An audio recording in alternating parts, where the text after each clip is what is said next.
हम मुन्नी झा आई एक बहुत सुंदर गौरी पूजा के गीत सुना रहल छी। तो सुनू ई गौरी पूजा के गीत। हमें नीति उठी गौरी पूजै छी भोरे, हमें नीति उठी गौरी तीनही फूली लाई गौरी हमें पूजब, तीनही फूली लाई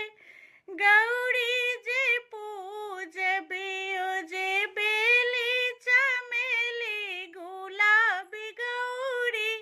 हमें नीति उठी गौरी पूजै छी भोरे,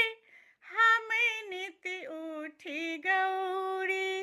तीन सिंदूरी लाई गौरी जे पूजबे, तीन सिंदूरी लाई गौरी जे पूजबे ओ जे पीपा ओ भूषिना अचिन गौरी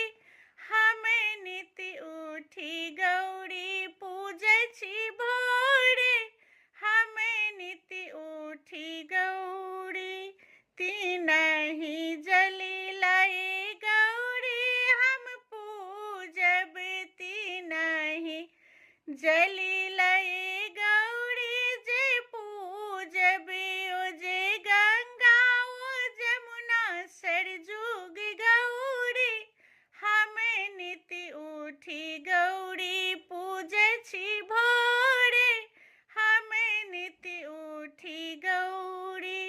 तीन नवेद लाई गौरी हम पूजब, तीन नवेद लाई गौरी जे पूजबे ओ जे केरा ओ पेड़ा अनार गौरी हमें नीति उठी गौरी पूजै छी भोरे।